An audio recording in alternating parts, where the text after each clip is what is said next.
Okay, everybody ready? Hello and welcome to the introductory lecture for introductory astronomy at Michigan Tech. It's called Physics 1600, PH 1600 for people who are into letters and numbers. So this is the first class. Today we'll be doing a tour of the universe. But first we have boring stuff to talk about related particularly to the courses taught at Michigan Tech. I will say that these lectures are being recorded, and as within the past 2 years, these lectures are generally available over the internet. They're available over iTunes, and over the past couple of years, they've been available at a website called learnoutloud.com, and it's no breaks, and it's spelled as it sounds.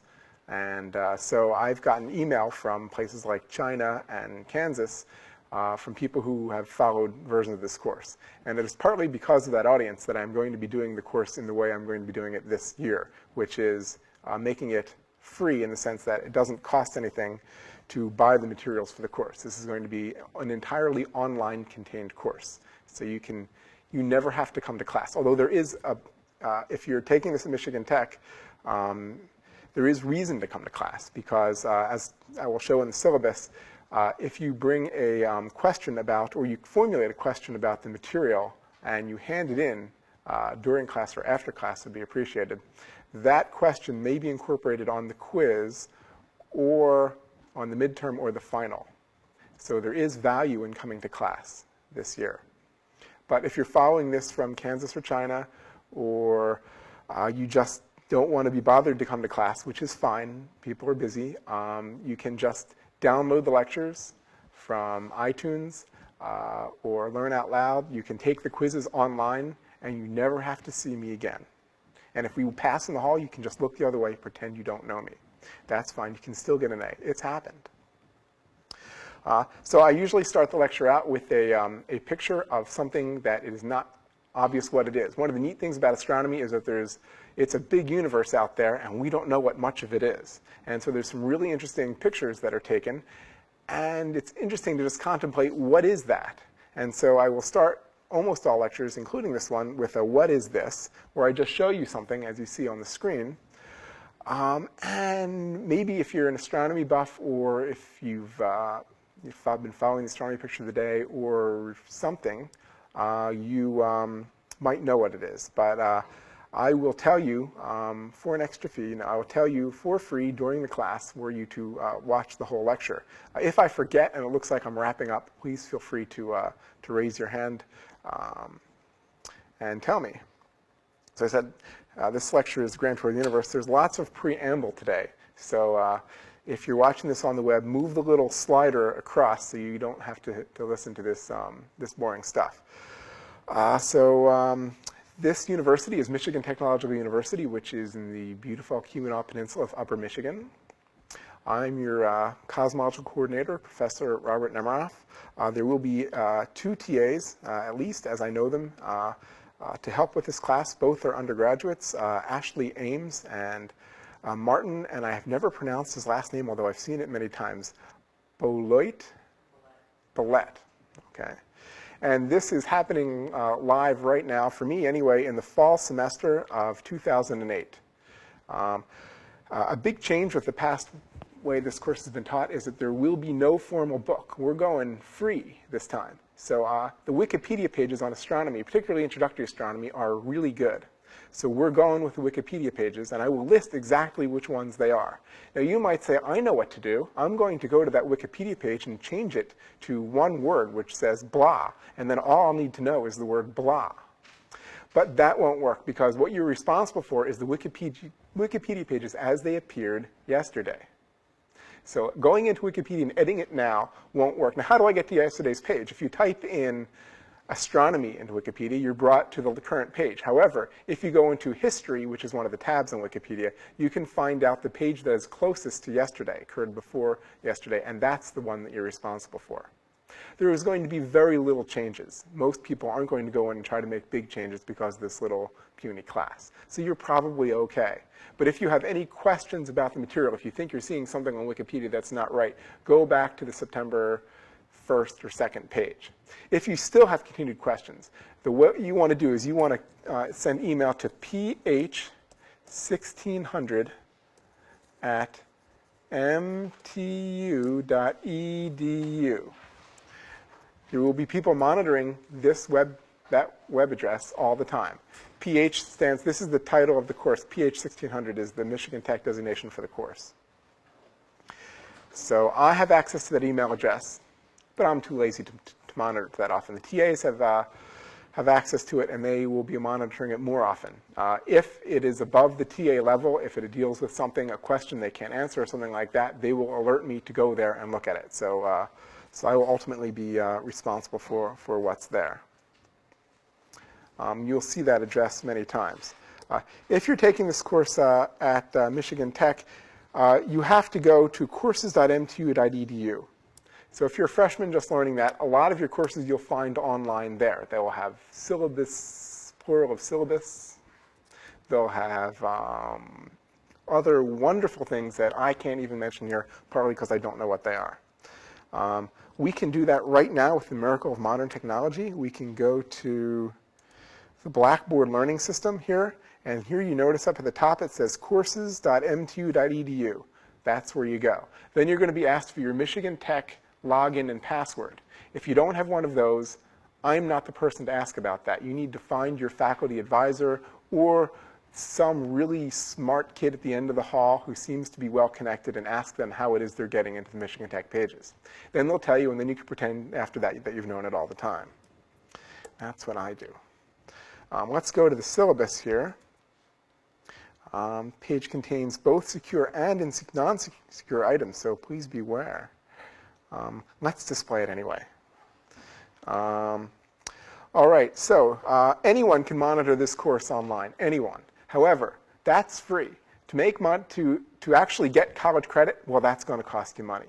So if you want the college credit through Michigan Tech, be sure to pay Michigan Tech or have your parents or some close relative pay us. You can get the information for free. You could have gotten the information for free anyway. You didn't need to take this course. You can go to your local library anywhere and take out lots of books on astronomy and read them. You can go to Wikipedia and read the online astronomy pages. You can follow the Astronomy Picture of the Day for free. The information was always there. It's the college credit that you have to pay for. As I said, I'm going to be repeating things. So I'm a big fan of actually repetition. I feel that if I repeat it many times, I, for one, will remember it, and other people might remember it too. So I'm happy to repeat things. And this class, you'll see that the important stuff hopefully gets repeated more than once. So class attendance is optional. As we said, you don't need to see me or these obnoxious people ever again. However, students are encouraged to attend the in-class sessions, and they will be right here where the students in class are. Riki G005 for people who are within commuting distance, and they will be on Monday and Wednesday from 10 to 11. Really 10:05 to 10:55, but that doesn't look good when you put it up there. If you arrive at 10, we're fine. You can even stay 5 minutes late and chat with your friends. Students attending class will be given the opportunity each class to pose a question that may appear on a quiz, midterm, or final. So unlike last couple years where there was really no benefit at all to coming to class, I'm trying to make a benefit to coming to class this time so people can be a studio audience. Let's see, as everything can be downloaded, cheating policy. So how can this possibly be a good course if you can do everything online? I mean, you can just get someone. You can call up your friend's uncle who used to work at NASA and get them to take your quizzes. Well, yes, but you would be violating the cheating policy. The cheating policy says that you can use open notes, open web, and open video lectures. You can play the video lectures as much as you can. You can bring up other windows on Wikipedia as much as you want, but you cannot do open people. You need to take the quizzes and tests by yourself. Now, we have ways of checking on this. One of these is we can find out when people are taking these, how long it takes people to take them. There are online ways of checking, and there are also human social engineering ways of checking. The people who you think you're trusting may be asked in a questionnaire whether they've taken this test alone. And then you can trust them for sure. But let's say they end up on the at the honor board and they have to save their own hides. They might not be willing to save yours.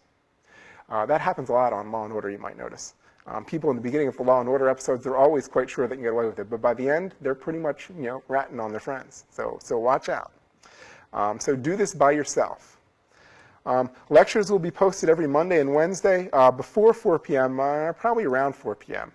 We'll try to have them on there, as will the quizzes. So the quizzes will be posted on Wednesdays, and they will be due on Monday. I think it's Monday at 4 or 5 p.m. Again, going to courses and clicking on the right tab, clicking on the assessment tab here, will bring you to the quizzes. There should be a quiz online now, but I haven't finished it yet. But it will be available by 4 p.m.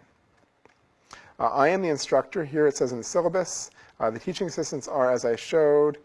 All email regarding the course goes to ph1600@mtu.edu. The grading is very simple. You take the online homeworks, quizzes, and final, and if you get between a 90 and 100, you get an A. If you get between 80 and 87 to 90, you get an AB, and so on.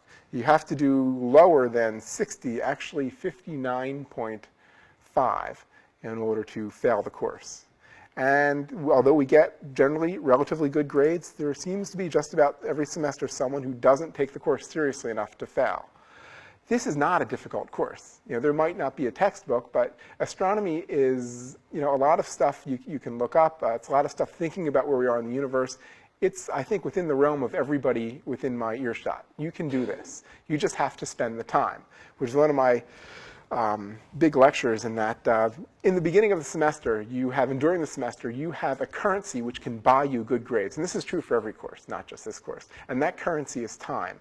If you try to do the quiz at the last minute, you have very little currency to buy yourself a good grade on that quiz. Your time is going to run out, and before you submit it, the time will run out, and you won't get credit for the quiz. And you have to send one of those pathetic emails saying, oh, please, my grandmother and 12 other people died, and on the way to the funeral I was in a car accident and couldn't get it done. And that might work once, but it's not going to keep working because you only have one grandmother. So use your time. You start early when you have hours, and you can do this. Go to the pages, complete the quizzes, check things out, do little calculations on note paper that you find. You can do this. This is not that difficult. Here's topics and when they will be covered. These are all Mondays and Wednesdays. September 3rd, which I'm told is today, 2008, which I'm told is today this year. So we're going to do a quick grand tour of the universe. Then we're going to talk about light, matter, energy. We're going to go through the inner solar system, the outer solar system. We'll talk about Pluto, which has made the news a lot. We'll have a midterm. We'll talk about then. That's pretty much the inside the solar system stuff. Then we're going to branch out into the universe. We're going to do stars. We're going to do our star. We're going to do distant stars. We're going to travel to black holes. We're going to look at our galaxy here. We're going to talk about the universe as a whole. We're going to go to the beginning of the universe and find out what we think happened there. And we will last talk about life in the universe and where to find it. Okay, back to the PowerPoint session already in session. Okay, so again, this is not required, so going to the next thing. So what is one of the goals of this course? One of the strengths of this course, I think, are the two strengths. One is that this is what I think of as a beautiful astronomy course. There's tremendous amount of beautiful images out there, all kinds of beautiful images out there, many of which are very educational. And we're going to try to highlight them as much as possible. Now, this doesn't mean it's going to be a lightweight course. It's going to be rigorous. It's going to be college level. There's going to be calculations to do.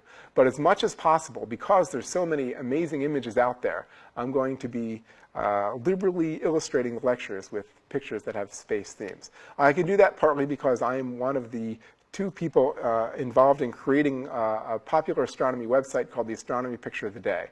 That's typically served out of nasa.gov.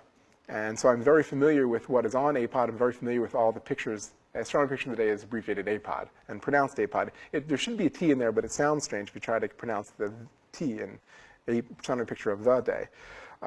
So anyway, so we're trying for a beautiful astronomy course. Also, we're trying for a free astronomy course so that this will be recorded. Hopefully lectures will be available through this semester and also rerun possibly through Learn Out Loud, iTunes. And so people, if they want to follow from, as I said, Kansas or China or wherever, they don't have to go buy the book. You don't have to have a lot of money. Also, introductory astronomy books have a tendency to cost a lot of money. And I'm trying to save students some money by saying, essentially everything's there on the web. You don't really need, the textbook cartels are particularly strong in some areas, but you don't really need them in astronomy anymore because the web is so strong. Textbooks are essentially, were very strong and were dominant in maybe the late 1900s. But in the early 2000s, many times they're going to be going away. The web is just too powerful. It's taking over. So let's start here. This is the first class I know of that's just abandoning the textbook in favor of the web. Probably has happened before, though. I just don't know about it. Again, this is a rigorous course. Just because it's beautiful and free doesn't mean it's not rigorous. You're going to learn, if you stick with this, if you take the quizzes, the midterms, and the finals, you're going to be learning a lot of astronomy. Typical of a college-level U.S. astronomy course. Okay, reviewing, yes. So the pictures are, almost all of the pictures, not all, will be chosen from Astronomy Picture of the Day, which is at apod.nasa.gov. That's listed when you go to the course web pages too. It's freely available to anybody. One of the neat things about using APOD images is that there's advantages to the web over textbooks. Textbooks are printed at a certain time, and that time is usually months before a class starts. But particularly a fast-moving science like astronomy doesn't stop. There's constantly new images from Mars, from Saturn, from the Hubble Space Telescope that are coming down. We can use those in the course. Even if they're taken during the course, we can use them, and we will be using the most recent images that aren't in any textbook that's published at the beginning of the class. Also, as I said, there's some just truly amazing pictures, and we'll be describing those pictures in some detail. Again, it's free. Wikipedia has become relatively strong. Wikipedia is free and advertising free. And again, information is free, but diplomas cost money. So if you actually want credit for this, you have to pay somebody. In this case, Michigan Tech. What are you responsible for, given this somewhat, well, here it is. You're responsible for the lecture material. These lectures occur in person now, and in most times you just go to a lecture, and once the lecture is over, it's in your memory, and a little bit on your notebook, and then it's gone. But that's not true of this class. This class can persist even longer, possibly longer than you want it to, because you can just go to the web and play back this lecture again and again and again until the people on your hall think there's something strange. You can always go to the Wikipedia pages. They're always online. As I said, we're keeping the Wikipedia pages as they were on September 1st. At the end of this lecture, on Wednesday lectures, I will be reviewing the astronomy pictures of the day for that week. We will be, at the end of this semester, you will be responsible for the text, not the links, the text of all the astronomy pictures of the day between September 1 and December 15. You will be responsible for the very explicitly stated set of Wikipedia pages. So this lecture, I will be giving you what Wikipedia pages you're responsible for. You're not responsible for all Wikipedia. It's just too big. No one's even read it all. You're also responsible for completing the quizzes. Even if you watch the lecture, we know when the lectures are downloaded, assuming you go from the website and not learn out loud. But to get credit, you need to complete the quizzes. And you have to do them on time. So the Wikipedia entries of today that you are responsible for are, just type in your Wikipedia English search box. This is English, of course. Universe, electromagnetic spectrum, and light year. And if you forgot to write this down, just watch the lecture again and write it down then. And that's the Wikipedia stuff and the stuff that I mentioned in this class. Okay, so I'm going to go over to the cosmic questions. So this is beginning the tour of the universe. So this is actual content. So in this class, we're going to talk about universe. What is this universe? Where do you get one? How much does it cost? Is it free? How big is the universe? Something you might have debated with friends. Is it bigger than your own mind? Is it bigger than this classroom? Or is this classroom really the only thing that exists? What is the largest thing in the universe? Is it your brother's ego? Is it something else? What's the smallest thing in the universe? How old is the universe? The last one has been addressed more accurately than ever before, just in the past decade. These will all be covered in much detail during this semester. So this is a bit of a teaser for what we will learn this semester. However, I will give cursory answers right now because people's curiosity tends to fade after about 5 minutes. That's the disadvantage of the web. I think it's shortening people's attention span, so that if you don't see anything clickable or interesting in about 5 to 10 seconds, you're looking for another web page. So we're trying to give little snippets of information here, like addressed to the modern information age attention span. Here's some answers. There are many definitions to universe. Many years ago, it was just whatever town you lived in, or there were rumors that, more than rumors, people knew there were other towns nearby. But pretty much your universe, your effective universe, was your town. Some people thought the universe was essentially flat. Now we know that the Earth, for instance, is not flat. And that if you look at towns far enough away, you can't really see them, partly due to the curvature of the Earth, not only to do with things on the Earth like mountains. But the definition of universe has changed. As technology has advanced over the past 3,000 years, the universe then grew to be the spherical Earth. And for a while, the Earth was thought to be the universe. Then other planets, which were known to be points in the sky, were discovered to be planets like our Earth. And so the universe became the solar system. Then it was slowly realized that those things on the sky, those are stars. And those stars are just like our sun. So the universe involved all those stars. And the universe moved out to become our galaxy, which is 100 billion stars. And for a while, although since technology increases at an increasingly fast pace, these epochs go smaller and smaller in time, shorter and shorter in time. So our galaxy was the universe, and then there were other spiral nebulae out there, and it was gradually realized that there were many galaxies like our own. And that incorporated an even bigger universe. And that happened within the past 100 years. So we went to thinking that our own galaxy was the entire universe, to knowing that there are lots of galaxies out there in the time period of your great-grandparents. And a lot of this is explained at the Wikipedia entry. So what is the size of the universe? Well, okay, we define different types of universe now. There's something called the visible universe, which is as far out as we can see. As far as light can get to us from it, that's the visible universe. So if you can see it, it's in the visible universe. There may be things even out there past that. It becomes a little bit philosophy, although we do have some measurements as to what could be out there. But the further out you go, there could be the entire universe. And there could be things called brains, causally connected brains or causally disconnected brains, B-R-A-N-E. That compose the universe, and maybe what we see is the collision of two brains. But we don't know that for a fact. What we do know is there's lots and lots of galaxies out there, and these galaxies appear to be moving away from us. And the size of the distance that we can see is about 13.7 billion light years, although we actually get into debate exactly what you mean by size, but we're going to leave that alone right now. So light from 13.7, light that left things, objects, diffuse objects as it turns out, 13.7 billion years ago, is only arriving at us now. So that is the size of our visible universe.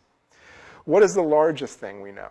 The largest thing we know is getting debate as to what you mean by largest thing. So the largest thing, is it the universe itself? Well, sort of.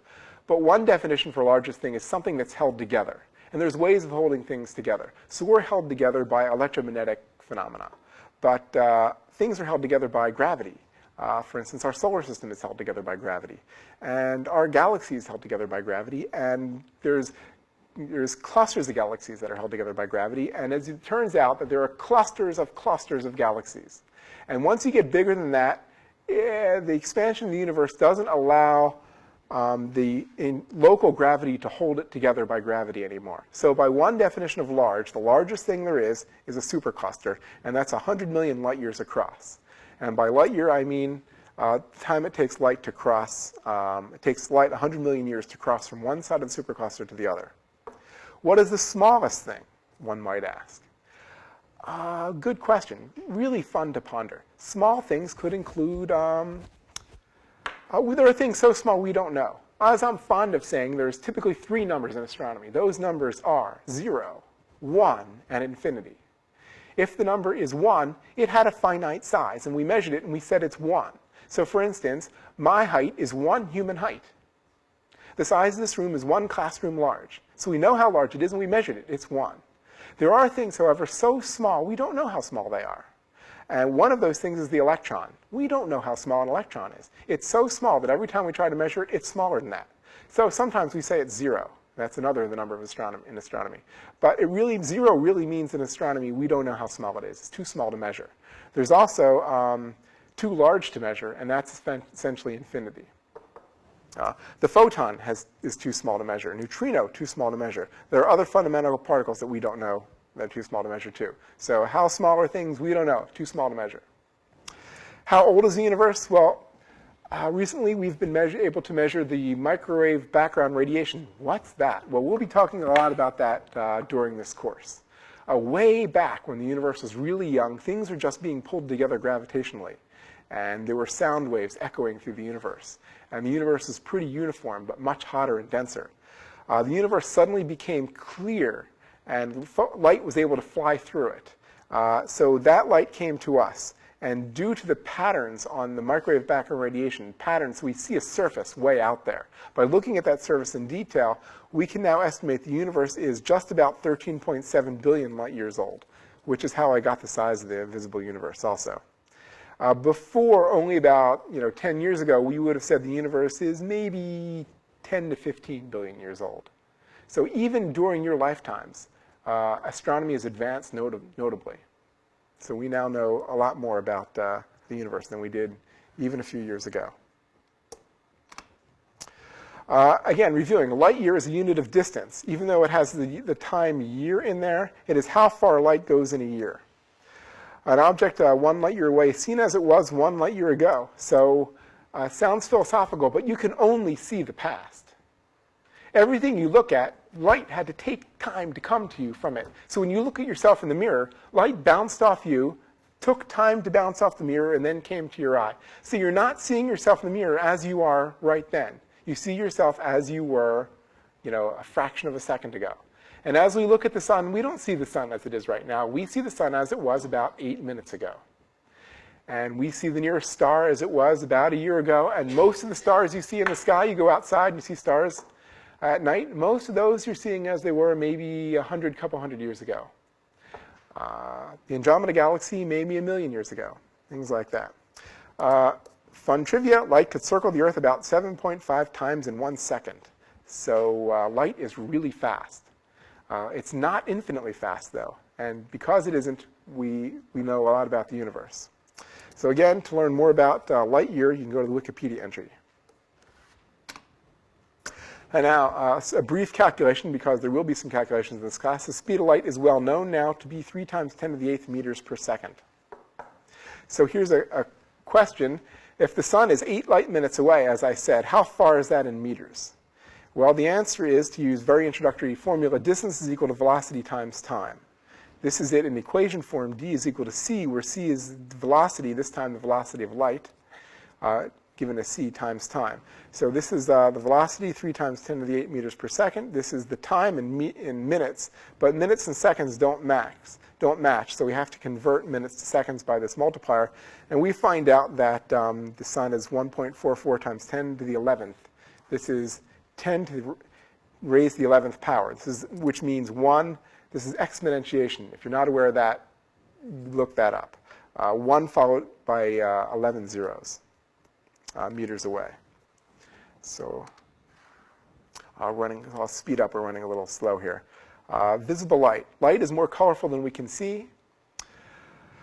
You might know this acronym, Roy G. Biv, red, orange, yellow, green, blue, indigo, violet, which is some of the colors in the visible spectrum. There is an infinite number of colors in the visible spectrum. There's more colors there than you can see, but we've named some of them because that makes us happy. Visible light typically runs from the very red to the very blue. Visible light, well, almost visible light, you can go outside. There is light more red than you can see. It's called infrared light. And even more red than that, there's microwaves and there's radio waves. So the stuff you listen to on your radio actually is very, very red light. So red your eyes don't record it. We can go in the other direction and say, you know what, there's light more blue than you can see. Past violet. And past that is ultraviolet, X-rays. So when you go, let's say, to the doctor from your recent skiing accident, worried that you broke your arm, the doctor will likely have, a technician, illuminate your arm with X-rays. X-rays are so powerful, they're light so blue, that they pretty much go through your skin, no problem. But they don't go through your bones, no problem. Therefore, they can get an image of your bones and see if it's broken without actually cutting open your arm to see if you're if your bone is broken that way. Gamma rays are even more powerful than X-rays, but they're so powerful they go through your bones, so they don't make good pictures. That they're not very useful for taking pictures of your bones. Different people and different animals perceive light differently.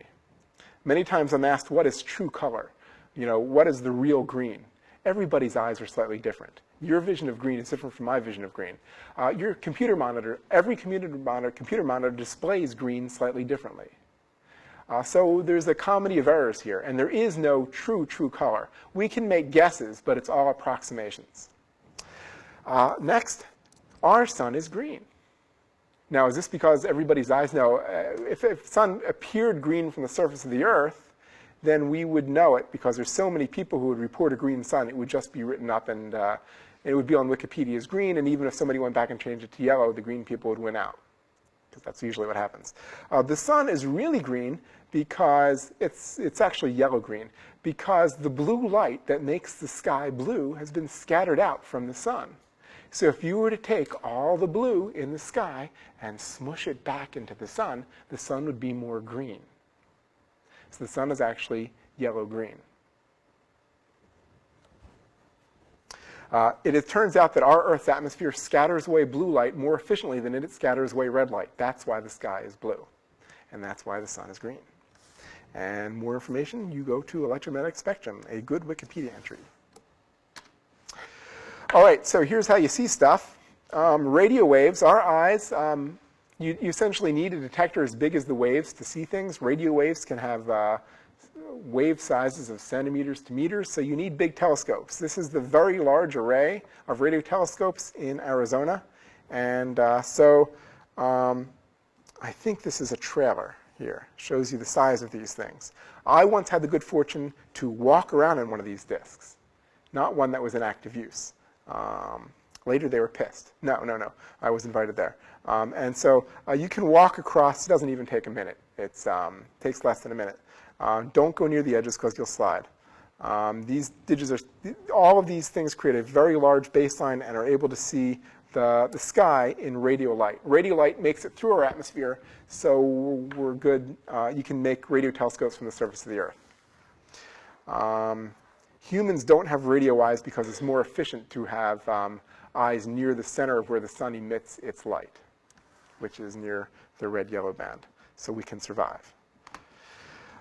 Jets from a radio galaxy. This is a radio galaxy called 3C296, which is the third Cambridge catalog entry 296.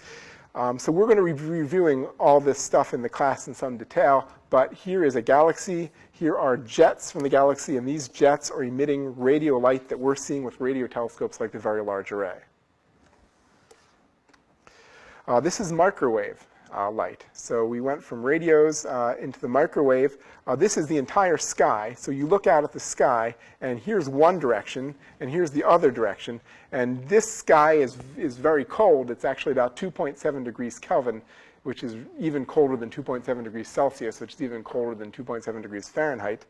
But due to very accurate, microwaves don't make it down from to the surface of the Earth very well.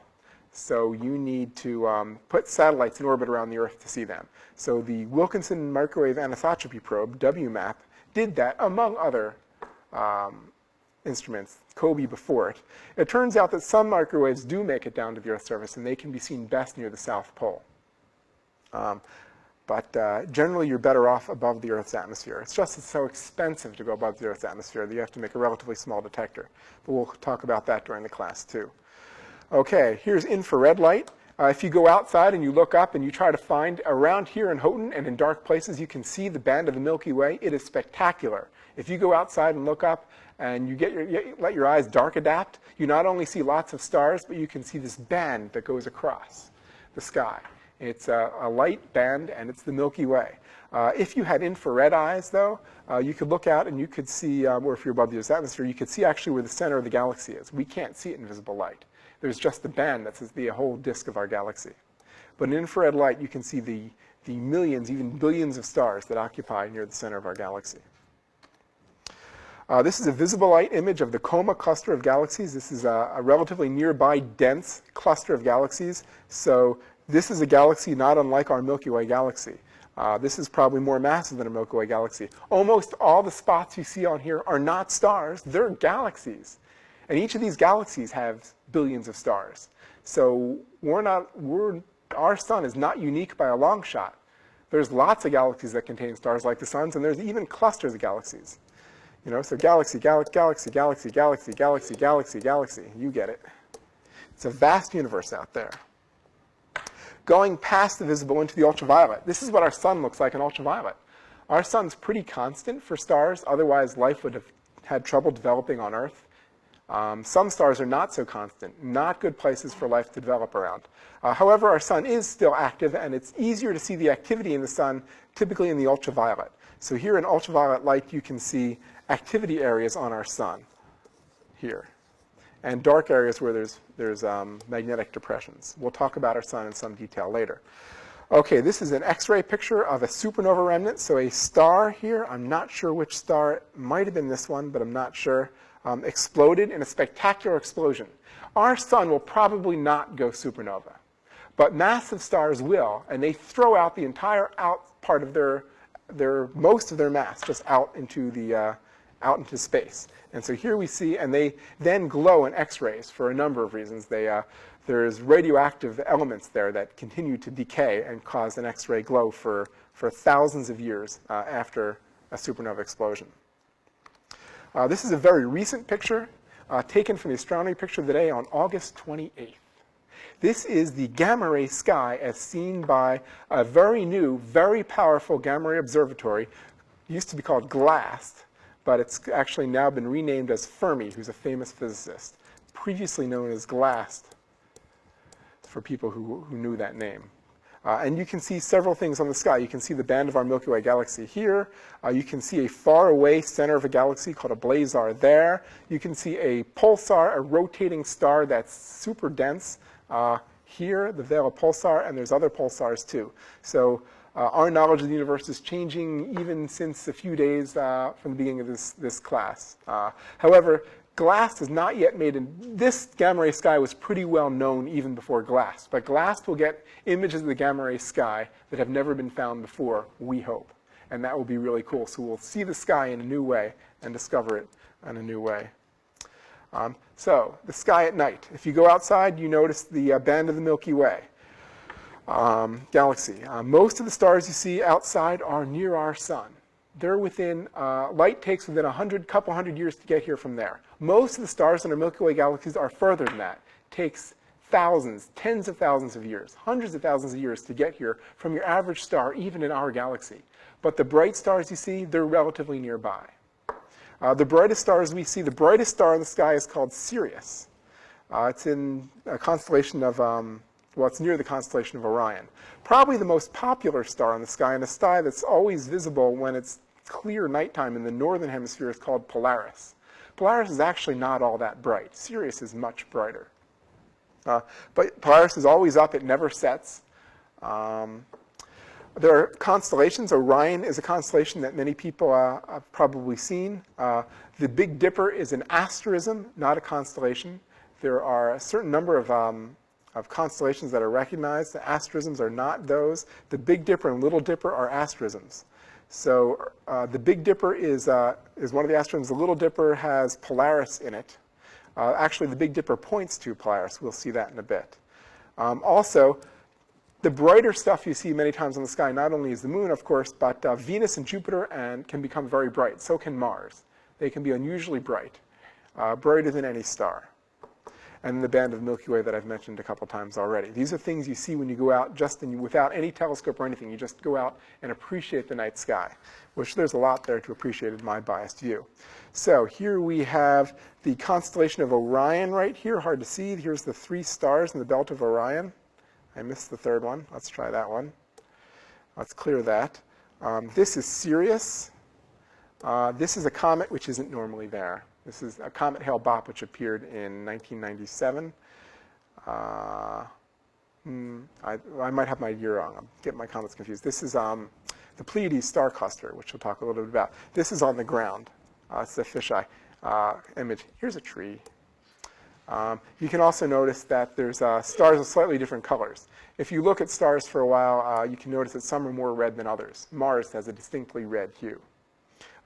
By the way, for people involved at Michigan Tech, we will be dragging if you look in the hall, Fisher Hall, there's this big thing that sort of sits there and you have never seen it used. It can be used. It can be dragged out onto the deck of Fisher Hall. It's a 25-inch student telescope, and we're going to try to have some student nights where we drag that out and see things like, planets or the moon in some detail.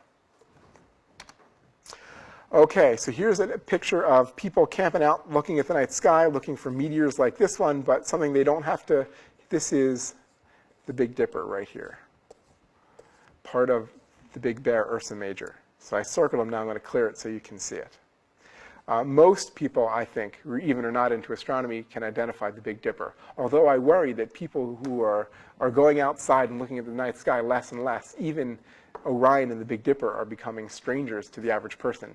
100 years ago, when we didn't have so many lights, or almost any lights, people were quite familiar with many asterisms and constellations of the night sky.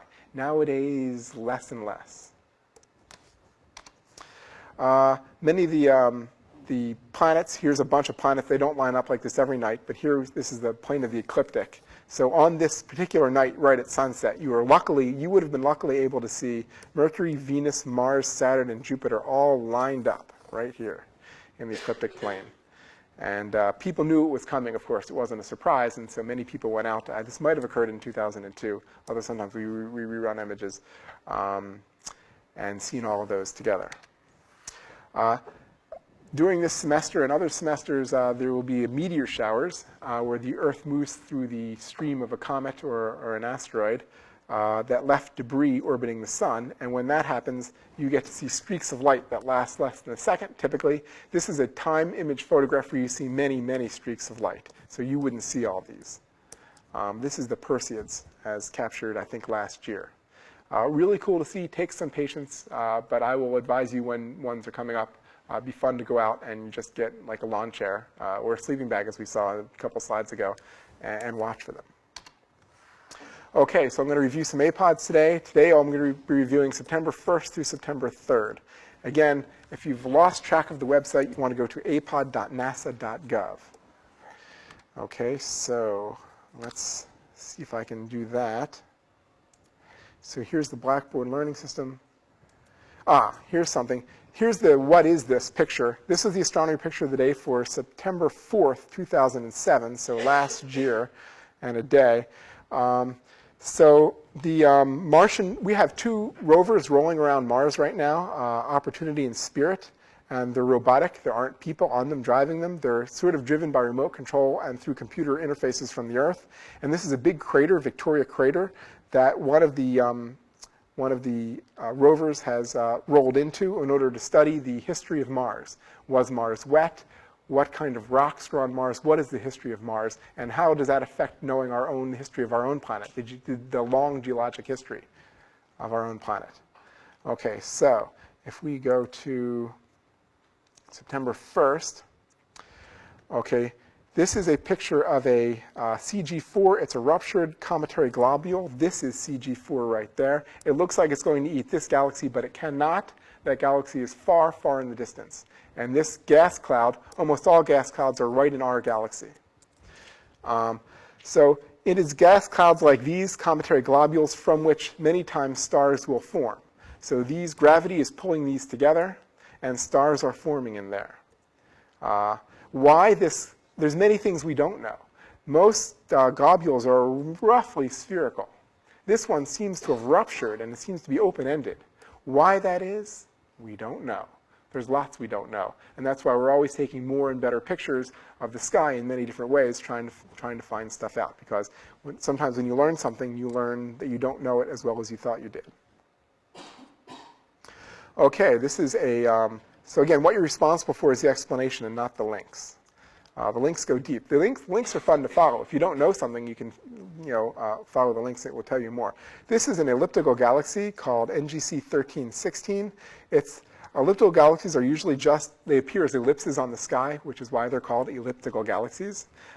This elliptical galaxy is interacting with this spiral galaxy, and that's why it has unusual dust plumes there, which are unusual for elliptical galaxies. But this deep exposure is showing something more interesting.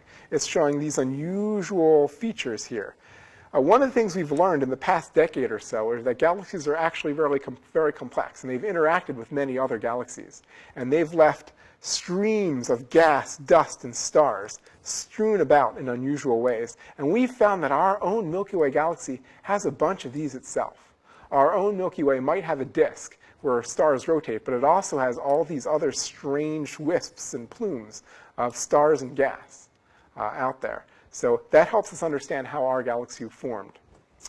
And the last picture of the day you're responsible for is this picture of our own planet taken by the Deep Impact Space Probe, one of the many spacecraft, several spacecraft that are floating through our solar system. Many times they will buzz Earth and download data. In this case, this was able to buzz the Earth as the moon was passing it. And so here you see sometimes what's called a double planet system, but it's really the Earth and the moon. The moon isn't really a planet. Here's the Earth and here's the moon, and you can see the moon superimposed on it. And you can see some features on the Earth and the moon. So this is today, in fact. This is today's astronomy picture of the day. So if you just go to apod.nasa.gov,